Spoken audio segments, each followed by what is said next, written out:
네,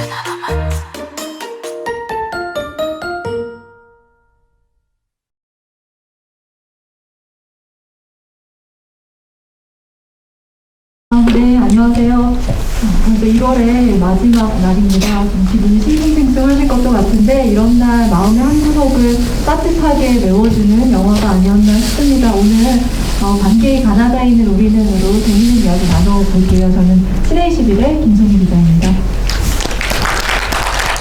그러면 바로 손님들 모셔보겠습니다. 이은희 감독님, 은혜성, 오한이, 이서윤, 정준희, 김진아 배우님 모실게요. 큰 박수 부탁드립니다. 박수 부탁드려요.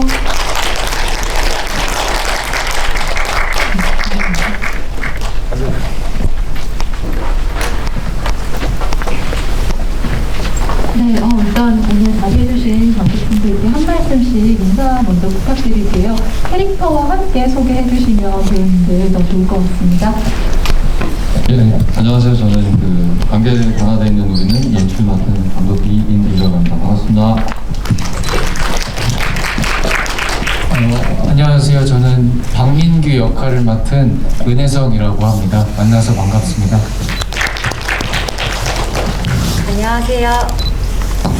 안녕하세요. 저는 최한나 역할을 맡은 오한이라고 합니다. 만나서 반갑습니다. 안녕하세요. 저는 주희 역할을 맡은 한국말 할 줄 아는 이서윤입니다. 안녕하세요. 관계 가나다에 있는 우리는에서 사랑스러운 남자 상규 역을 했던 장준희입니다. 반갑습니다. 안녕하세요. 저는 관계 가나다에 있는 우리는에서 태인 역할을 맡은 김진아입니다. 반갑습니다. 네, 저희 오늘 1시간 정도 재밌게 이야기 나눠볼 거고요. 여기 보이시는, 화면에 보이시는 오픈 채팅방 통해서 궁금하신 것들, 또 이야기 나눠주시고 싶은 것들 많이 공유해 주시면 제가 최대한 소개해 드릴 수 있도록 하겠습니다. 우선 이 영화가 1월 28일에 개봉을 했죠. 이제 개봉한 지 3일 정도 된 셈인데요. 이 작품이 2019년에 서울독립영화제에서 공개가 되었었고 지금까지 개봉하기까지 조금 기다리셨습니다. 감독님. 요새 또 코로나19 상황이기도 해서 여러 가지로 데뷔작 이제 내놓고 또 이렇게 관객과에 대한 또 행사하시는 소회가 남다르실 것 같은데 일단 요새 좀 어떠세요, 감독님? 저희가 영화 제작이 2019년도 3월에 촬영을 끝내고 이제 12월에 그해 12월에 서독제에서 처음 선을 보였었는데요. 뭐 다들 아시다시피 작년 지금도 물론 안 끝났지만 코로나 때문에 좀 개봉이 많이 연기됐어요. 그래서 작년에는 조금만 아니라 모든 분들이 다 힘들어서 힘든 시기였었는데 그래도 이제 제가 요새 제 영화 시작한 지 한 20년 정도 됐는데 요새 제가 진짜 영화 감독이 된 것 같다라는 기분이 들어요. 그러니까 배급사랑 같이 영화 우리 같이 포스터도 같이 찍고 예고편도 있고 또 정말로 이렇게 개봉을 하게 되는 건 제 어떤 평생의 어떤 꿈이었는데 그게 지금 삶이 딱 된 것 같아요. 되게 좋습니다. 가나다의 느낌이 있는 것 같아요. 개봉의 가나다에 서 계신 느낌인 거죠? 제가 대기실에서 잠깐 배우분들을 먼저 만났을 때 이렇게 다들 돈독하시고 화기애애한 배우분들의 모습 굉장히 오랜만에 보는 것 같은 느낌이었고요. 영화 속에서 보면 자그마한 차 안에 다 같이 끼어 타고 막 이러잖아요. 그게 이 팀원의 분위기인 것 같다라는 생각이 들었어요. 배우분들 촬영장에서 같이 부대끼면서 서로에 대한 가나다를 이제는 조금은 알고 계실 것 같은데 이 영화를 만드는 과정 좀 어떠했고 서로 좀 어떻게 알아가셨는지 일단 분위기를 간단하게 먼저 들려주셔도 될까요? 준영? 이건 오빠가 대답하셔야 될 것 같아요. 차를 빌려주신 오빠가. 공개하면 안 되는데. 네, 번호판을 모자이크 처리 못해가지고. 네, 관계 가나다에 있는 우리는이라는 시나리오 작업을 거의 감독님이 한 4년 넘게 진행을 했었어요. 저는 이제 좀 오래된 20년 정도 된 인연으로 그 과정을 옆에서 쭉 지켜보면서 여러 가지 얘기들도 많이 나눴고 그래서 뭐 여기 나와 있는 배우분들이 외에도 여러 가지 다른 배역들도 제가 PD님하고 감독님한테 많은 추천을 드렸고 그렇게 해서 캐스팅이 되었고 또 오디션도 같이 진행을 했었고요. 그렇게 해서 조금 뭐라 그러지? 엔트리가 잘 짜여졌다 시작부터. 네, 잘 짜여졌고 그리고 공교롭게도 제가 추천을 해드리고 소개해드린 분들이 PD님하고 감독님이 다 만장일치로 좋아하셔서 네 이렇게 됐고 현장에서도 되게 배우들끼리 되게 즐거웠던 돈독한 관계로 지낼 수밖에 없었죠. 네. 그리고 캐스팅 해놓고 보니까 이 영화를 통해서 처음 만나는 친구들이 아닌 친구들이 꽤 있었어요. 네, 그래서 뭐 특별히 더 뭐 친한 관계를 만들기 위해서 감독님이나 제가 뭐 남다른 노력을 한다거나 그러지 않아도 굳이 네, 이미 엔트리가 잘 짜여지지 않았나 라는 생각이 듭니다. 장준희 배우님께서 언급하신 대로 감독님께서 이 영화가 장편 영화 데뷔작이시지만 이전에 이미 굉장히 영화계에서 장뼈가 굵으시고 또 오랜 작업을 해오신 분이잖아요. 그래서 좀 관객분들께 소개해 주셨으면 하는 내용이 이 영화가 다루고 있는 청춘 영화의 웹티 안에서 사실은 좀 더 본질적으로 다루고자 하는 내용들, 콜트콜텍 해고 노동자들, 실향민들의 이야기, 해외 입양할 이야기 이런 관심사들을 사실은 감독님께서 이전에 이미 단편 영화를 통해서 다루신 바 있는데 보통 감독님들이 어떤 소재를 영화 한 편에서 다루고 나면 그걸 졸업하려고 하시는 단편 감독님들이 있는가 하면 그 테마를 쭉 연장해 오려는 분들도 있는 것 같아요. 감독님의 경우는 후자라고 볼 수 있을 텐데 어떤 이유에서 그들에 대한 관심을 이렇게까지 오래 지속하실 수 있었는지 또 그걸 이 관계의 가나다에 있는 우리는이라는 장편 영화 그 영화로 풀어내려고 하신 이유는 또 어떤 것일지 먼저 소개해 주시면 좋겠습니다. 이제 2008년경 제가 그때까지는 계속 그 픽션 작업만 계속 해오다가 그때 처음으로 이제 다큐멘터리라는 장르를 처음 접했어요. 되게 우연한 일이에요. 근데 그 처음 접한 현장이 이제 콜트콜텍 기타 노동자 투쟁 현장이었던 거죠. 그래서 원래는 그냥 한 하루 이틀 도와주고 가야지라고 생각했는데 그게 좀 길어졌어요. 한 2년, 3년 이렇게 길어지면서 그 콜트콜텍 이슈를 가지고 김성균 감독님이 지금까지 성균형도 그 이슈만 가지고 10년 넘게 작업을 하고 계세요. 그래서 기타 이야기, 꿈의 공장, 내가 처한 연극 그리고 또 그 중간에 이수정 감독님이 또 참여하셔가지고 이수정 감독님은 또 다르게 또 다큐로 작업하셨고 또 이란희 감독님도 또 참여하셔가지고 그런 식으로 영화계에서만도 굉장히 많은 감독들이 콜트콜텍 문화투쟁에 같이 참여를 했었고 영화계뿐만 아니라 뮤지션들, 미술하는 미술가들, 사진작가들, 시인들 그래서 한국에서 활동하고 있는 굉장히 많은 어떤 그 예술가분들이 그 작업에 그 이슈에 같이 동참을 해주셨고 근데 저는 이제 그런 생각이 들었죠. 이게 영상 쪽에서는 다큐멘터리로는 이미 작업이 많이 나와 있는데 그리고 나는 거기 또 스텝으로 참여를 했었으니까 내 어떤 전공을 살려서 이걸 한번 난 픽션으로 풀어보고 싶다라는 생각이 들었고 근데 이제 그 픽션으로 풀어보고 싶다라고 했던 그 과정 중에 제가 그 다른 다큐멘터리들도 작업을 좀 많이 하다 보니 자연스럽게 이제 이상가족 같은 경우도 제가 6개월 정도 실제로 그 현장에서 다큐로 작업했던 부분이고 해외 입양인도 마찬가지고 그래서 제가 당시에 실제로 다 다큐멘터리를 작업했던 걸 그거를 한번 픽션으로 바꿔보고 싶다는 어떤 그 욕구가 좀 있었죠. 배우분들께도 이 작품 시나리오가 굉장히 신선하게 다가왔을 것 같다는 생각도 들었는데요. 청춘 영화인가 싶은데 안에는 굉장히 다큐멘터리적인 요소들도 있고 개개인의 관계에서부터 시작해서 하지만 어떻게 보면 살다가 전혀 연결고리가 없을 수도 있는 완전한 타자들을 이해하려는 작업까지 다 품고 있는 작품이어서 시나리오 보셨을 때 어떤 첫 인상이나 어떤 작품이 될 것 같다 하는 기대감이 있으셨는지 한 분씩 말씀 들어보고 싶어요. 저는 맨 처음에 시나리오를 봤을 때 이제 캐릭터들이 있잖아요. 그래서 민규 같은 경우는 다큐멘터리 촬영 감독, 그리고 한나는 전 피겨 스케이팅 선수, 그리고 주희 같은 경우는 이제 프랑스에서 사업가였죠, 맞죠? 사업가인데 이제 친생 부모를 찾으러 이제 한국에 온 친구. 그래서 그런 인물들이 쭈르륵 있는데 이 인물들이 도대체 어떻게 연결이 될까라는 생각을 많이 했었어요. 딱 처음 이제 그 캐릭터 소개를 봤을 때.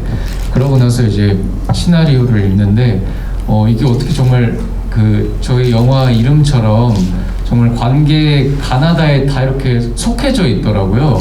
그래서 그거에 맨 처음에 재밌다라고 생각을 했었고, 그리고 또 시나리오를 읽었을 때 제가 몰랐던 그런 이슈들이 되게 많았어가지고 새삼 놀랬어요. 아, 이런 이슈들이 있고 좀 억울한 부분들도 많고 이런 일들이 있는데 많은 사람들은 이것들을 모르고 근데 이게 참 영화로 개봉이 돼서 많은 사람들이 이걸 알았으면 좋겠다 하는 마음이 있었어요. 근데 제가 또 그런 사람이 아니거든요. 제가 뭐 사회적 이슈를 가지고 막 투쟁을 하는 사람이 아닌데도 불구하고 이 시나리오를 접했을 때 뭔가 제 마음 안에서 많은 사람들이 이걸 알았으면 좋겠다라는 마음이 들었었던 것 같습니다. 저는 처음 시나리오 봤을 때 되게 1차원적으로는 한나처럼 놀랐었던 것 같아요. 되게 이게 정말 그냥 소설 읽듯이 쓱쓱 읽혔어요. 원래는 되게 제가 시나리오를 잘 못 읽는 스타일이거든요. 되게 느리게 읽는데 일단 받았을 때 되게 한 번에 재밌게 쓱 읽혔고, 두 번째로는 저도 시나리오 읽은 지가 오래돼서 잊고 있었는데 방금 혜성이가 얘기하면서 든 생각인데 이런 실제 일어났던 이슈들이랑 사실은 되게 인간적인 문제들이 어떻게 얽혀져서 잘 영화가 될까 그런 생각을 했었던 것 같아요. 근데 잘 이야기가 버무려져서 나왔다고 생각합니다.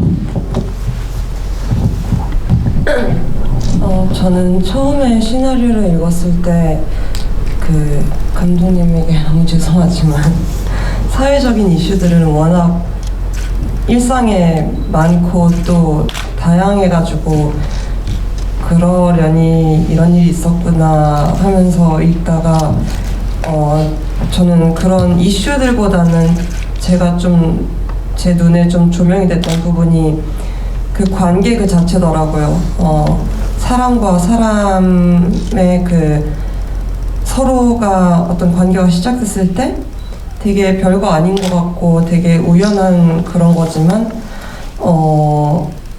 이게 길어지다 보면은 되게 깊은 그런 인연이 되고 내 사람들과의 관계도 다 약간 그랬던 것 같고, 그래서 되게 인간미가 있는 되게 인간적인 영화고, 이 영화를 만약에 제가 연기함으로써 사람들이 봤을 때 우리 사람과 내 지인들과 내 주위에 있는 사람들과의 관계가 얼마나 신기한 인연이고 또 얼마나 소중한지, 당연한 게 아니고 이게 내 인생에 조금씩 이렇게 스며들면서 소중한 사람이 됐다는 거에 대해서 좀 뭔가 그런 메시지를 전달하고 싶었던 것 같아요.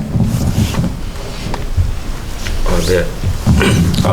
저는 시나리오를 처음 봤을 때를 말씀드리면 지금으로부터 한 6, 7, 8년 전으로 거슬러 올라가야 될 것 같아서 잘 기억은 나지 않아요. 어렴풋이 기억나진 않는데 지금 여러분들이 보신 영화보다는 훨씬 더 길고 내용이 그랬었고요. 그래서 이걸 2시간 안에 어떻게 정리를 할까 해서 이제 그렇게 오랜 시간이 걸려서 잘 정리가 돼서 이제 여러분께 공개가 된 것 같습니다. 네, 저는 너무 많이 오래전부터라서 사실 죄송합니다. 잘 기억이 나지 않습니다. 처음 봤을 때. 네, 저는 앞에 친구들이 이제 말했던 거에 조금 덧붙이자면 개인적으로 이니 감독님이라는 사람이 저는 되게 궁금해지더라고요. 다른 시나리오들과는 다르게 자극적인 소재도 없고, 그리고 어떤 억지스러운 빌런이 등장하지 않는데도 저희들이 계속 뭔가 고난에 부딪히잖아요. 근데 이런 게 현실 반영도 너무 잘 됐는데 우선 이 세상을 바라보는 감독님의 시선이 저는 너무 따뜻하게 느껴졌고 그래서 이 사람이 바라보는 세상은 어떤 걸까 그런 궁금증을 가졌던 것 같아요. 강준희 배우님은 아까도 잠시 말씀해 주셨지만 감독님과 뭐 동문이시고 오랜 친구이시고 작품도 이전에 함께 하신 굉장히 오랜 동료이시기도 한데 시나리오 이미 오래전에 보셨다고 말씀해 주셨으니만큼 만들어지는 과정에서 뭐랄까 이렇게 같이 좀 밑그림을 그려나가신 부분도 있을까요? 이 영화가 아까 굉장히 긴 분량을 가지고 있었다고 말씀해 주셨는데 뭐 네네. 이렇게 정리되었으면 좋겠다라든지 네. 조언을 좀 해주신 게 있나요? 많이 했었죠. 보통 하루에 연인도 아닌데 한 5시간 정도 통화를 하고요. 그러면서 뭐 제가 대사를 읽기도 하면 저쪽에서 받아 적기도 하고 저쪽에서 구성을 또 다시 뒤바꿔서 얘기를 하면 또 뭐 그런 식으로 굉장히 오랜 시간 어떻게 보면 지겨울 수도 있는데 그런 과정들이 있었습니다. 그리고 그렇죠. 그리고 뭐 프리 단계 때도 감독님하고 저하고 PD님하고 세 분이 세 명이서 했었어요.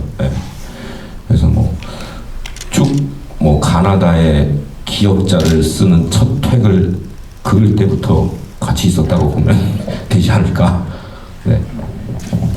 지금 배우분들이 말씀하시는 걸 들어보면 이 작품에 대한 애정, 특히 이 작품에 들어가 있는 감독님의 어떻게 보면 자전적인, 자기 반영적인 요소에 대한 존중이 굉장히 묻어난다고 저는 느껴지는데요. 감독님께 여쭤보자면 감독님께서는 이 영화를 통해서 다큐하는 사람들 혹은 다큐멘터리에 대한 어떤 점을 좀 관객들에게 전달하고 싶으셨나요? 감독님 직접 부딪히면서 느낀 정말로 이 필드에 대한 애정이 담겨있는 작품이잖아요. 이제 제가 그 영화들이 아마 대부분 다 그렇겠지만 현장에 나가는 게 정말 행복하거든요. 정말 기분 좋은 일이고 어떤 촬영장이든 가면 매일 새로운 일이 벌어지고 새로운 어떤 관계가 형성되고 근데 저는 이제 그걸 이제 다큐멘터리 현장에서 굉장히 많은 어떤 그 대상자분들하고 같이 인터뷰를 하고 그분들 얘기를 들으면서 굉장히 많은 힐링을 받았어요. 너무 뭐랄까 다큐하기 전과 그 후에 어떤 제 삶이 달라졌을 정도로 많이 영향을 받아보고 그게 너무 좋았고 그런데 이제 그 독립 다큐를 하는 그 뭐랄까 시스템이나 어떤 뭐 자본이나 이런 게 좀 부족하니까 현장 자체는 사실 되게 힘들거든요. 왜냐면은 말 그대로 정말로 돈이 부족하기 때문에 실제 그 독립 다큐 하는 현장은 되게 힘든데도 불구하고 그거 만드는 사람들 그 독립 그 프로듀서들은 이제 저같이 뭐랄까 현장을 되게 사랑하는 사람들이랄까 그런 것들이 많이 남아 있어서 또 서로 이렇게 서로 작품 도와주고 내가 하면 그 형들이 와서 도와주고 그러니까 영화랑 정말 똑같거든요. 정말 무슨 동지 같아요. 동지 같은 그런 느낌이 있고 그래서 그런 어떤 너무 그 환경이나 어떤 이런 것들은 힘들지만 그 안에서 서로의 그 연대로 버텨나가는 사람들 그러니까 그 각각 투쟁하는 그 투쟁장의 그 당사자분들도 다 연대를 하세요. 그러니까 예를 들어서 콜트콜텍 그 투쟁 현장만 그분들만 일을 하는 게 아니라 거기서 어떤 투쟁이 있으면 다른 투쟁장에서도 와서 연대를 해주시고 뭐 그분들이 강정마을에도 가고 위안발문이들이 찾아와서 또 같이 말 한마디 도와주거나 뭐 이런 식으로 연대를 하거든요. 근데 마찬가지로 저희 그 독립 다큐멘터리 하는 그 PD분들도 서로 그렇게 비슷한 방식으로 연대를 하고요. 뿐만 아니라 독립영화 하는 친구도 다 마찬가지고 그리고 그게 참 너무 뭐랄까요 저는 행복했던 게 우리 가나다 만들면서 똑같았거든요. 똑같았어요. 그 독립다큐 현장과 마찬가지로 저희 환경이 그렇게 좋지 않고 어려웠음에도 불구하고 특히 여기 지금 오늘 같이 계신 이분들하고는 너무 좋았죠. 김진아 배우님 하트 보셨나요, 감독님? 언제 했어? 자주 울컥하세요. 진짜 눈시울 때가 마무리 멘트 너무 일찍 해주신 것 같아요. 그 감독님께서 그래서 이 영화에 등장하는 인물들에게 조금씩 다 자기 조각을 넣어주신 것 같은데요. 일단 민규란 인물에 대해서부터 좀 이야기를 해보자면 굉장히 경제적으로 궁지에 몰려있는 젊은 청년이잖아요. 다큐멘터리를 계속 해야 할 것인가 말아야 할 것인가 기로에 서 있는 상황이고, 근데 이 인물의 일단 표면적으로 저는 가장 인상적이었던 장면 중에 하나가 민규가 사는 집이었습니다. 그래서 아마 많은 분들이 좀 눈여겨보셨을 것 같은데 그 다락방 같은 원룸을 이렇게 드나드는 모습을 카메라가 가끔씩 응시를 하거든요. 보통 배우들이 그 인물만이 가지는 아주 디테일한 어떤 특징들을 연기할 때 비로소 그 인물이 되는 체험을 많이 하게 되는 것 같은데 민규에게는 그 공간이 좀 영향을 주지 않았을까 싶어요. 은혜성 배우님은 어떠셨어요? 민규의 집? 그 장면을 찍을 때가 저희 첫 촬영 날이거든요. 그때 제가 처음 봤는데 문을 들어가서 여러 방이 있는데 거기에 이렇게 또 사다리가 하나 있는 거예요. 그래서 여기 위로 올라가래요. 여기 위가 민규 방이래요. 그래서 그렇구나. 그래서 또 민규는 이제 다큐멘터리 촬영 감독이다 보니까 여기 그 가방에도 이제 트라이포드가 있고 삼각대도 있고 카메라도 있고 그래서 되게 짐이 좀 무겁고 부하거든요. 근데 거기를 이제 비집고 이렇게 올라가서 딱 봤는데 되게 좀 아늑했었어요. 네, 저는 제가 생각했을 때는 좀 약간 예술가틱한데? 라고 생각을 했었고, 그래서 민규가 나도 이 정도에 살면은 저도 근데 솔직히 그 다락방을 보고 나도 지금은 제가 따로 살고 있지 않지만 나도 한번 따로 살고 싶다라는 생각도 했었었고, 민규의 디테일을 본다면은 공간 말고 저는 제가 디테일을 잡으려고 한 건 아닌데 제가 그 감독님이랑 그 걸음걸이가 되게 좀 비슷하더라고요. 어떤 걸음걸이죠? 제가 그건 설명은 잘 못해요. 뭔가 좀 이렇게 네. 어정쩡해요. 이게 좀 멋지게 걸어가는 게 아니라 뭔가 약간 어정쩡한 걸음걸이인데 저도 약간 그런데 감독님이 그러시더라고요. 그래서 저거 좀 따라하면 되겠다. 은근 속으로 그렇게 했었었죠. 그리고 나머지 디테일들은 이제 그 촬영 투쟁 현장에 직접 나가면서 이제 감독님 옆에서 이제 어떻게 구도나 이렇게 카메라를 어떻게 잡는지를 보고 그런 것들을 좀 따라했던 것 같습니다. 걸음걸이까지 모사하는 페르소나. 굳이 제가 걸음걸이까지는 할 필요가 없었는데 그게 민규가 어쨌든 감독님의 그 20대 시절을 반영이 돼 있기 때문에 제가 그냥 했습니다. 제가 살짝 가벼운 이야기를 하나 얹자면 제가 영화 보면서 한 초반부쯤에 살짝 놀랬던 부분은 한나가 주량이 굉장히 세더라고요. 제가 그 화면에 있는 캔의 수를 세보기도 했는데 저희끼리도 그런 얘기를 했었어요. 근데 보통 이렇게 어떤 거리의 인물들을 묘사하는 영화가 아니고서는 젊은 여성이 야외에서 그렇게 굉장히 내추럴하게 술을 마시는 모습의 묘사를 그렇게 본 기억이 없는 것 같더라고요. 이 부분도 좀 독특한 디테일이 아닌가 했는데 혹시 관련해서 한희 배우님은 기억나시는 게 있나요? 제가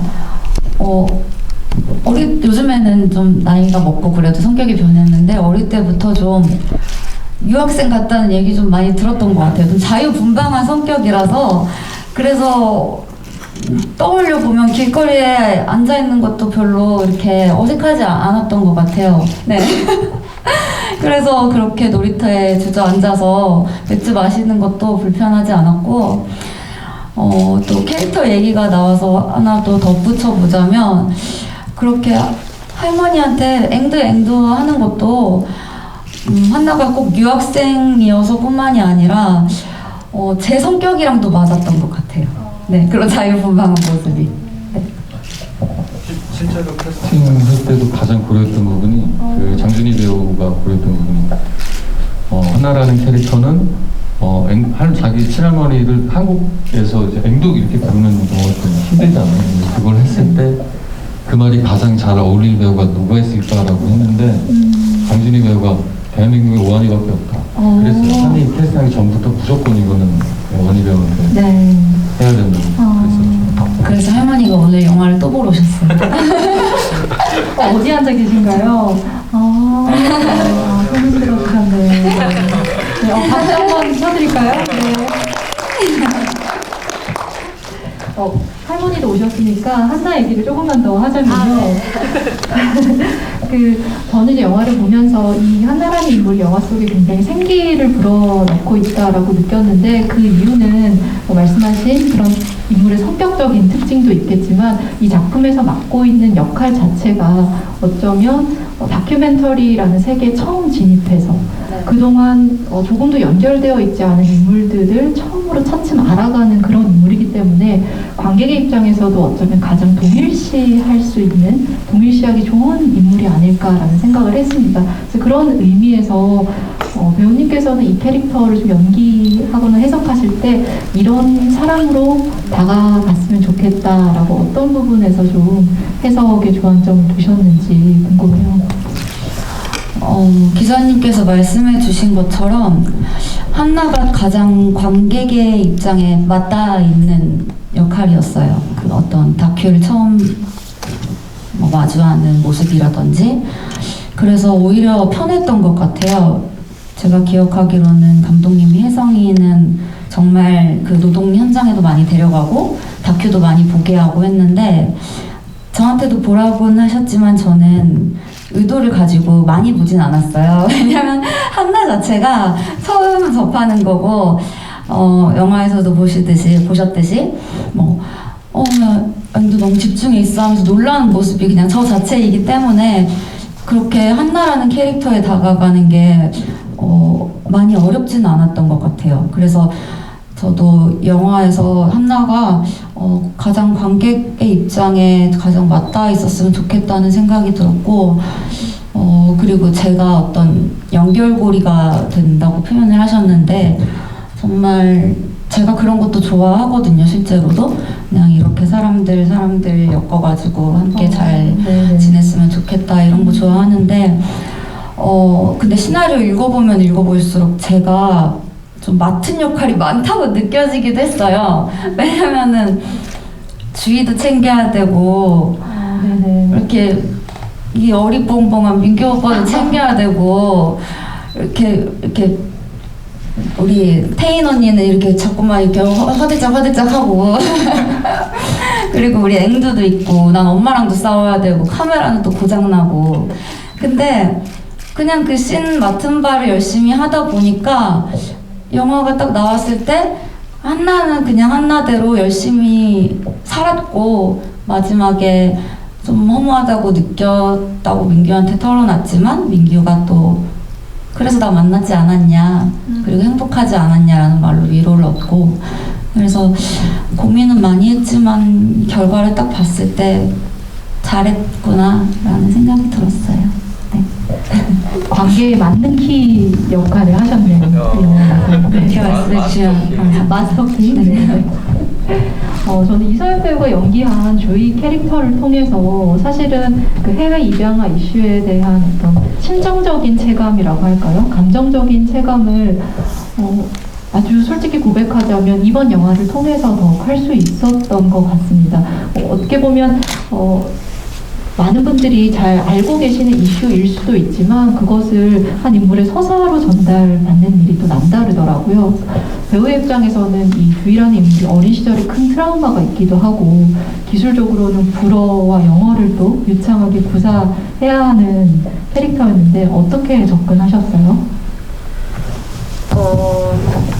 일단 제가 처음에 제대로 이 시나리오를 주의를 집중적으로 공부했을 때가 제가 감독님이 저한테 어떤 스터디룸에 오시라고 하셔서 그날 이제 같이 좀 많은 대화를 나눴었어요. 한 2시간 동안 주희 3시간 3시간 동안 주희 역할에 대해서 얘기를 했는데 어떤 방식으로 소통을 했었냐면은 그때 제 기억으로는 제가 최대한 같은 상황이라고 생각을 하면서 제 성격으로 이거를 어떻게 이런 그리움이나 외로움이나 아니면은 그 공허함을 어떤 식으로 표현할지 같이 감독님이랑 얘기하면서 그때 약간 연출을 서로 이렇게 맞춰갔었던 것 같아요. 아, 그런가? 예를 들어서 이제 막 그런 거 있잖아요. 사람이 정말 너무 좀 큰 트라우마를 어렸을 때부터 가슴속에 안고 있을 때 오히려 그게 그 사람의 좀 어떤 강한 성격을 만드는 과정이 될 수도 있다고 저희는 생각했었거든요.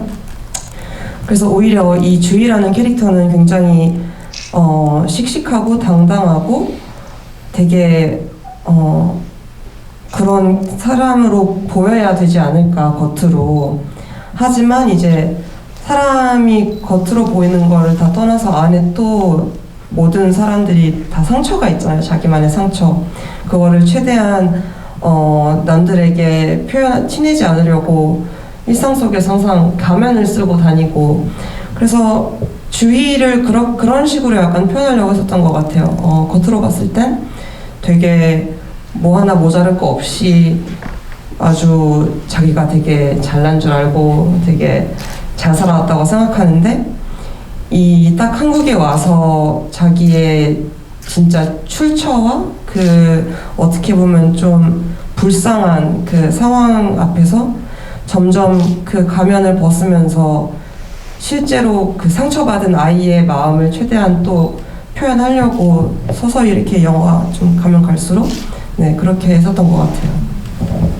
네, 저는 또 영화 보면서 상규와 태인의 경우에는 만약에 이 영화가 어떤 스핀오프라든지 혹은 속편의 개념이 나온다면 저 두 사람의 어떤 문을 열어서 그들의 이야기를 더 듣고 싶다라는 생각이 들더라고요. 아마도 그들도 과거에는 뭐 민규이거나 한나였을 것 같기도 하고, 또 지금의 감독님의 모습을 조금 더 가깝게 가지고 있는 인물들이기도 할 텐데, 혹시 뭐 영화를 준비하시면서나 혹은 촬영하면서 영화에 다 드러나지 않았지만 배우분들께서 좀 알고 있는 이 인물들의 다른 스토리라든지 혹은 어떤 조각들이 있다면 공유해 주시면 너무 재밌을 것 같아요. 네. 굉장히 많은 스토리가 있었죠. 네. 많은 전사들도 있었고 많은 스토리가 있었고, 근데 지금 그게 다 이제 정리가 되면서 태인 같은 경우에도 그러니까 각자의 어떤 관계가 있는 또 다른 인물들이 있었어요. 네. 그게 이제 어떤 분량상 드러내지긴 했지만. 뭐 무슨 얘기를 해야 되나? 그 없어진 거 잠깐 얘기 하나 할까요? 그쵸. 예, 그 지숙과의 어떤 뭐 그런 것들도 좀 많이 없어졌고, 태인과의 관계도 그 웨이 필름, 그리고 웨이 필름이 지금은 이제 김태인하고 상규하고 두 명만 있지만 원래 한 명의 감독이 더 있었어요. 네네. 그리고 또 그쪽 스토리도 또 있었고, 네. 어쨌든 처음에는 굉장히 방대한 스토리였습니다. 네. 제 질문이 본의 아니게 배우님을 슬프게 해드린 것 같아요. 아닙니다.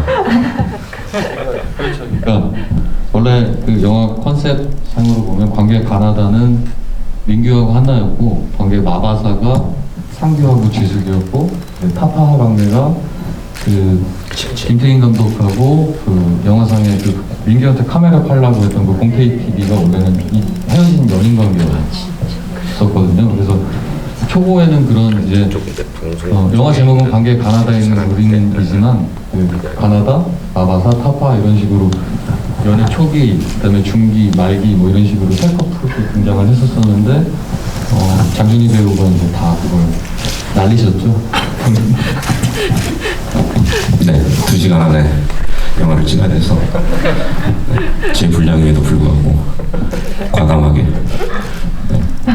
김진아 배우님은 혹시 태인의 타파를 조금 들려주신다면 어떤 게 있을까요? 제가 들어갔을 때는 이미 태인의 타파가 사라져 있던 후라서 저는 상세히 알지 못합니다.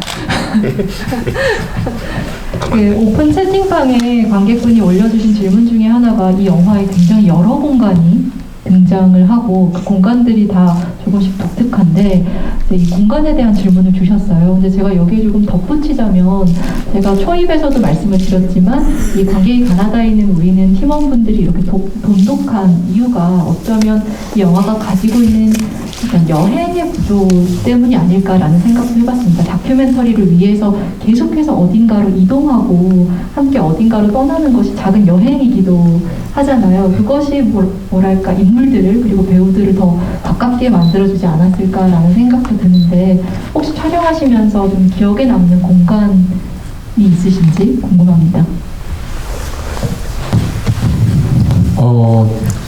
저 같은 경우는 지금 생각해보니까 주위 할머니를 우선 찾아가는 데가 있어요. 거기가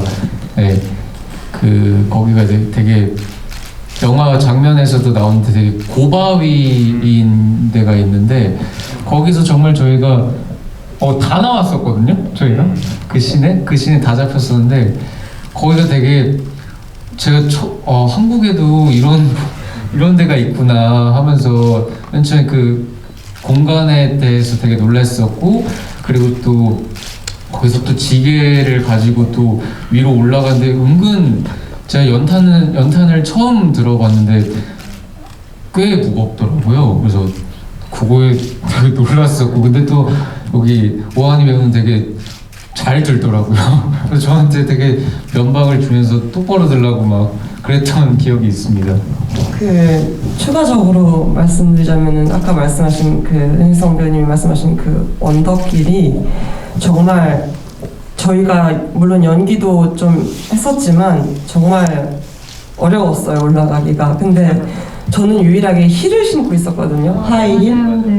종아리 알이 터지는 줄 알았어요 정말로. 이걸 또 우리가 한 번에 올라간 게 아니라 이제 여러 컷을 잡아야 하니 다시 내려갔다가 다시 올라갔다가 다시 내려갔다가 다시 올라갔다가. 근데 그것도 그렇고 전체적으로 아까 말씀하신 게 이제 우리 그 연기자들끼리의 그 분위기랑 그런 거를 말씀하셨는데 사실상 제가 느끼기엔 그리고 아마 모두가 느꼈을 때는 저희 연기자들뿐만이 아니라 모든 연출팀이랑 다른 모든 스태프분들 저희 이 영화의 매력이 뭐냐면요. 저희 다 정말 한 식구였어요. 연기자들뿐만이 아니라 이제 다른 분들하고도 이 짧은 시간 안에 한 달 안에 이 모든 분량을 찍어야 하니 정말 아침부터 새벽까지 새벽은 아니더라도 아무튼 밤까지 계속 같이 시간을 보내고 그 좁은 공간에서 여러 사람들이 이렇게 좀 협조하면서 공간을 만들어서 촬영을 또 해야 되고 그랬었는데 저는 개인적으로 이 영화를 촬영하는 내내 너무 그냥 가슴이 따뜻했었어요. 매일 너무 분위기가 너무 좋았거든요. 저희끼리. 그분들 지금 여기 안 계시지만 실제로 정말 다 너무 우리 그냥 가나다 팀 사람들 다 너무 좋아요. 그렇다고요. 그렇다고요. 배우들에게는 이 영화가 극영화지만 감독님께는 어떻게 보면 극영화와 다큐멘터리의 경계를 흐트러뜨리는 시도를 하신 작품이잖아요. 또 실제 다큐 푸티지를 삽입하기도 하시는 등 감독님께는 이런 픽션과 다큐의 콜라주가 어떻게 보면 이 영화에서 어떻게 균형을 잡을지 굉장히 고심하셨던 부분이고 사실 이 영화에서 굉장히 중요한 지점이기도 할 텐데 이 부분에 대해서 좀 들려주신다면요? 그쵸. 다큐에서 이미 한 번 그리고 제가 다 다뤘던 이슈들이고 그리고 그 해당 이슈에 대해서는 이미 장편 다큐멘터리로 이미 개봉한 작품들도 많고 그래서 이걸 어떻게 픽션으로 풀어야 되나 고민을 굉장히 많이 했는데 근데 사실은 그게 그렇게 어렵지 않았던 게 뭐냐면은 그러니까 최초 컨셉이 뭐였냐면은 다른 자리에서도 제가 좀 몇 번 말씀드린 적이 있긴 한데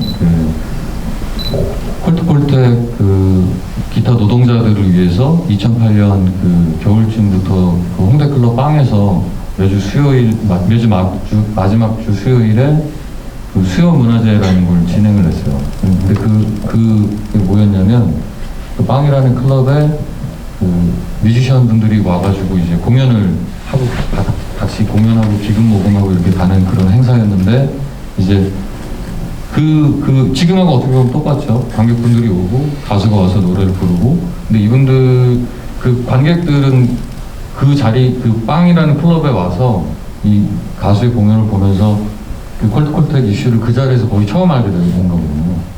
모르셨다가 우리 영화도 아마 마찬가지일 수 있는데 어쨌든 근데 그때 이제 가수분들이 이제 이 콜트콜텍 이슈를 언제 말씀을 하냐면 노래 그 중간 사이 멘트를 할 때 여러분 그 콜트콜텍 혹시 지금 기타에서 아세요? 그럼 네 그러면은 그거에 대한 그 얘기를 콜트콜텍이 지금 어떤 상황이다라는 얘기를 되게 가볍고 이해하기 쉬운 멘트로 이렇게 전달을 하시는 거예요. 그러면 이제 그 노동, 투쟁 이런 어떤 어렵거나 조금 무거운 그런 걸로 다가오는 게 아니라 되게 쉽게 다가오죠.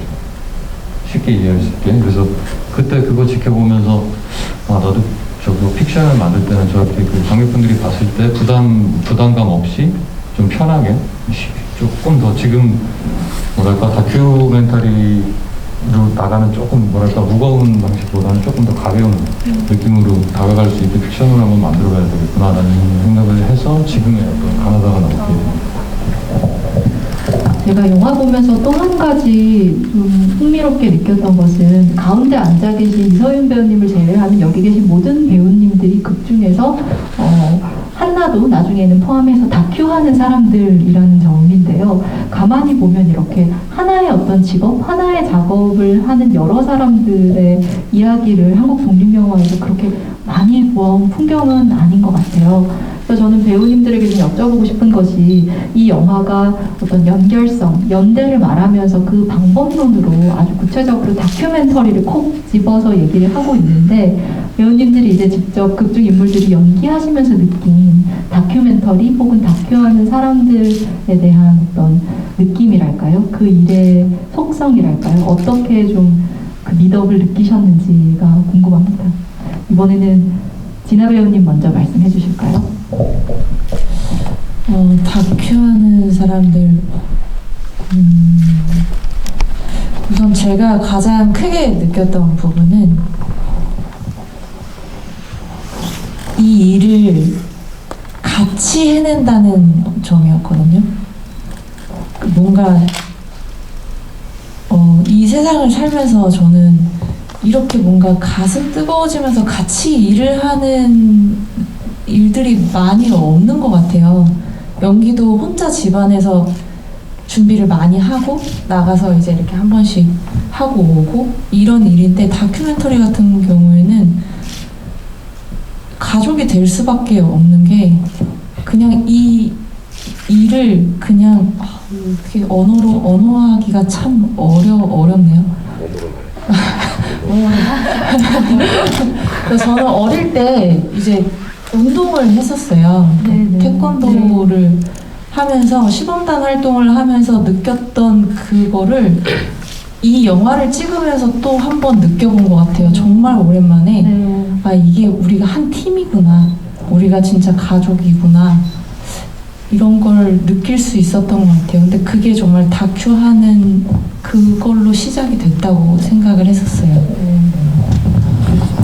저는 미안하다 해서 저는 그 다큐라는 거에 대해서 굉장히 흥미롭고 정말 존중하는 부분이 대부분 사람들은 이제 자기를 위해서 무언가를 하고 자기를 빛내려고 무언가를 하고 어떻게 보면 자기 중심인 경우가 굉장히 많은데 다큐를 한다는 거는 사실 다 남에게 엄청난 깊은 관심을 주면서 남의 스토리나 남의 일을 세상에 보여주려고 이제 연구하고 이리저리 몸찌우면서 알아가고 그런 건데 그게 쉬운 일이 아닌 것 같아요. 그렇게 남한테 과감한 관심을 주는 거.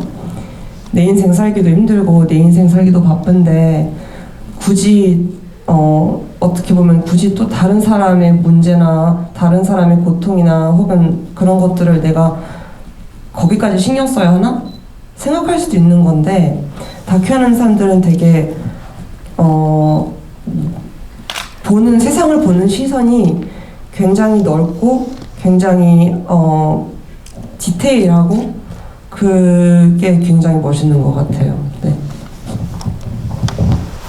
제가 생각하는 그 다큐멘터리 하는 사람들을 생각했을 때 제가 느낀 거는 뭔가 사명감이 좀 있으신 것 같더라고요. 다른 직업들도 되게 사명감 많은 자기의 사명감을 가지고 하는 분들도 되게 많으신데 근데 다큐멘터리 그 하시는 분들은 보통 좀 사명감이 좀 뚜렷하거나 그런 특징들이 좀 많은 것 같더라고요. 그래서 제가 처음 그 상암에 이제 감독님 뵈러 갔을 때도 제가 오히려 이렇게 여쭤본 게 감독님은 뭐 어떤 마음으로 이걸 만들었냐, 도대체 무슨 사명감이 있길래 이런 얘기들을 하냐라고 여쭤봤었거든요. 그래서 다큐멘터리 하는 사람들은 좀 투철한 사명 의식이 있지 않을까라는 제 생각입니다.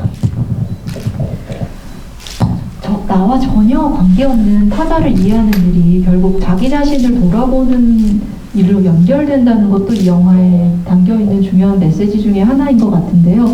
영화 후반부에 가면 민규와 한나가 각자 자기 서사를 고백하는 대목들이 있습니다. 가족 이야기를 한다든지 혹은 나만 제자리에 맴돌고 있는 것 같다든지 이 대목에서 좀 많은 분들이 뭉클하시지 않았을까라는 생각도 해봤는데 이 장면들을 연기할 때 인물들이 드디어 안에 응축된 어떤 속내를 꺼낼 때 배우분들 중 이 장면 어떻게 연기하셨는지 궁금합니다.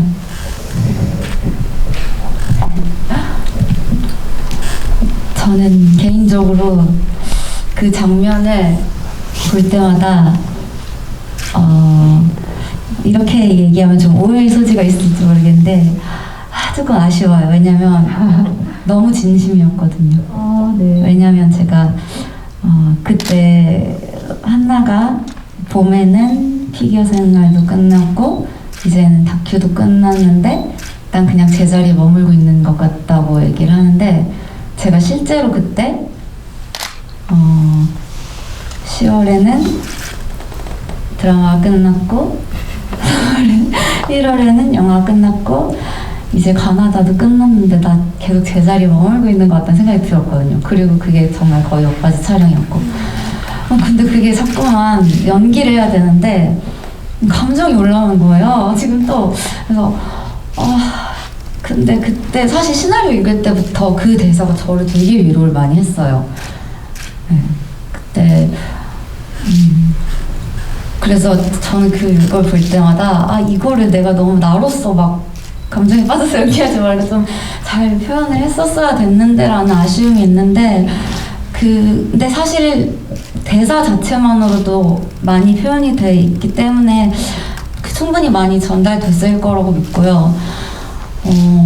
그리고 민규가 해준 말이 정말로 여전히 위로가 돼요. 네, 여전히 위로가 되고 지금도 위로가 되고 아까 다큐에 대해서 질문을 주셨는데 그 부분도 함께 답을 하고 싶다면 네. 결국에 그래서 더 귀 기울이게 되는 것 같아요. 뭔가 그런 현장에 있어서도 내가 아무리 힘든 일이 있더라도 내가 순수하게 좀 더 귀를 기울이면 조금 더 가치 있는 걸 얻을 수 있게 되는 부분이 분명히 있더라고요. 아무리 제자리에 멈들고 있는 것 같더라도 뭔가 얻을 수 있게 되는 부분? 그 다큐 얘기랑 어떻게 이어질지 잘 모르겠지만 제가 아무튼 그렇습니다. 그 부분은 제가 아쉬우면서도 가장 사랑하는 장면입니다. 네.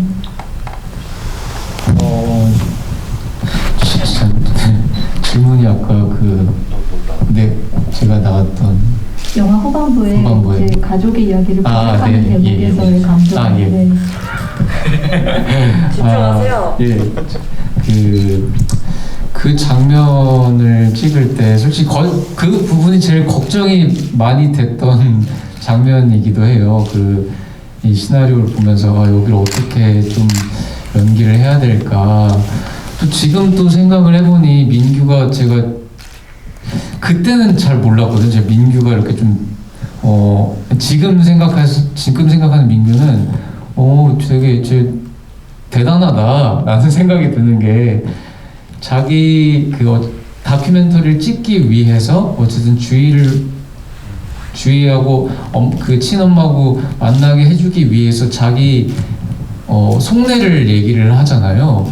그러니까 어떤 직업이 자기의 그런 진짜 진정한 안에 있는 그런 상처와 아픔들 얘기하면서까지 그것들을 만들어낼까라는 생각에 민규가 좀 놀랬고 좋다고 생각을 했고, 그리고 또 그 상황에서 한나도 있었거든요. 그 뒤에 그때는 좀 어쨌든 민규가 한나를 좋아하던 시절이기 때문에 그 한나가 있는데 이 얘기를 하기도 좀 그렇고 안 하기도 그렇고, 그래가지고 민규가 좀 대단하다고 지금 생각이 듭니다. 근데 제가 그때 연기를 어떻게 이렇게 접근하고 했던 것들은 잘 모르겠습니다. 솔직하게. 솔직한 마음. 전문적으로 소화하셨던 거죠. 담담함이 좋았어요. 네, 죄송합니다. 답변을 제대로 못 드려가지고. 아닙니다. 저희가 오늘 무대에 이렇게 6분이나 오시고 정말 꽉 찼는데 시간상 슬슬 마무리를 해야 할 것 같습니다. 더 여쭤보고 싶지만 저도 아쉬움이 크고요. 마지막으로 감독님께서 아까 가나다, 마바사, 또 파타 이야기를 들려주셨는데 혹시 이 작품이 연작의 성격으로 또 나오게 될까요, 감독님? 아마 제가 따라한 거는 아닌데 비포 시리즈가 있잖아요. 그처럼 인플레이터에 모르셨나요? 해주셨는데요. 네. 비포 시리즈처럼 저희 관계 지금 가나다를 처음 찍었고요. 제가 앞으로 영화를 적어도 10년은 할 것 같아요. 10년 아니면 한 20년까지도 할 거면 할 건데 언제든지 그냥 서로 시간 맞고 마음이 맞고 일주일에 한 번 만나서 찍든 1년에 한 번 만나서 찍든 관계 마바사, 관계 타파까지 그냥 우리가 살면서 이런 포맷이 아니어도 다큐여도 상관없고 어떤 유튜브여도 상관없고 작업은 계속 진행을 하겠습니다. 네, 너무 기대됩니다. 그러면 끝으로 새해 1월의 마지막 날 관객하고 만나셨는데요. 끝인사 한마디씩 나눠주시고 마무리하면 어떨까 싶습니다. 네, 이렇게 오늘 주일날에 이렇게 와주셔서 감사하고요. 그리고 몸 건강하시고 가실 때 안전하게 가셨으면 좋겠습니다. 그리고 다시 한번 저희 영화 봐주셔서 감사합니다. 네, 이렇게 주일날에 와주셔서 정말 감사드리고요. 남은 일요일 잘 보내시길 바랍니다. 저희 앞으로 GV 많이 남아있으니까요. 더 제가 말을 조리 있게 잘해서 재밌는 얘기 많이 들려드릴 테니까 영화 또 보러 오시고 또 함께 대화 많이 나눌 수 있었으면 좋겠습니다. 감사합니다.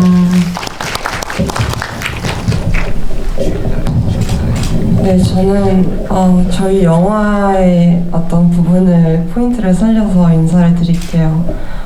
지금 이 코비드가 아니라 코로나 상황에 아마 여러분들도 이 영화를 보면서 많은 공감을 했을 거라 생각해요. 뭔가 세상이 멈춰 있는 것 같고 나도 앞으로 가지 못하는 것 같고 이게 언제 나아질지 모르겠다는 그런 생각에 제자리 아닐까 싶은 사람들에게 말씀드리고 싶은 게 저는 이 세상에 살면서 제자리라는 건 없다고 생각해요. 인생은 그냥 롤러코스터고 좋은 때가 있으면 또 정말 힘들 때가 있고 지금은 좀 너무 길은 것 뿐이지만 조금 있으면은 다시 또 이렇게 올라가는 날이 올 거니까 이렇게 쉬는 시간에 주말에 좋은 영화 보시고 힐링하시면서 네, 다들 힘내세요. 네, 이렇게 주일에 역병과 추위를 뚫고 저희 영화를 보러 와주셔서 감사드리고요. 생각보다 그렇게 춥지 않았어요, 근데. 나 마음이 추운가? 아무튼 오늘 뉴스 보니까 또 거리두기가 구정 전까지 2주 다 연장이 됐더라고요. 네, 아무쪼록 건강 잘 챙기시고요. 네, 개인 방역에 힘쓰시고 백신이 곧 배포가 된다니까 조금만 더 힘내시고 네, 화이팅 하시기 바랍니다. 아무튼 영화 보러 와주셔서 감사합니다. 건강하게 돌아가십시오. 감사합니다. 네, 여러분 저희 영화 관계에 있는 우리는 관람해 주셔서 진심으로 감사드립니다. 덕분에 잘못 얘기했어? 관계 가나다에 있는 우리는입니다. 죄송합니다. 관계의 가나다에 있는 우리는 너무 길어요, 감독님. 관람해 주셔서 진심으로 감사드리고요. 진짜 잊지 못할 것 같아요. 너무 고맙습니다. 건강하세요. 감독님들 마지막으로 이렇게 봐주셔서 너무 감사드리고요. 그 영화가 이렇게 끝나고 저희는 2월 달에는 계속 GV가 이렇게 일주일에 한 번 정도씩은 있어요. 그래서 너무 감사한 게 이런 GV 자리를 통해서 영화가 끝나면 사실 저희가 공식적으로 만날 일이 없거든요. 근데 이렇게 GV가 있어서 같이 또 볼 수 있고 또 오늘 한해 할머니도 오셨고 또 저희 작품에서 가장 큰 뭐랄까요 공로라고 하면 좀 그렇지만 제일 어쨌든 힘써주셨던 우리 최현석 감독님도 조관동님 해주셨던 원석이도 와줬고 저기 와 있잖아. 이렇게 만나게 될 수 있는 것 같아요. 그럼 있었네. 너무 내가 없다고 행복한 했는데 일인 것 같습니다. 있었네. 네, 마지막까지 훈훈하게 그럼 이만 오늘 마무리하겠습니다. 네, 추운 날 찾아와주신 분들께 감사드립니다. 조심히 들어가세요.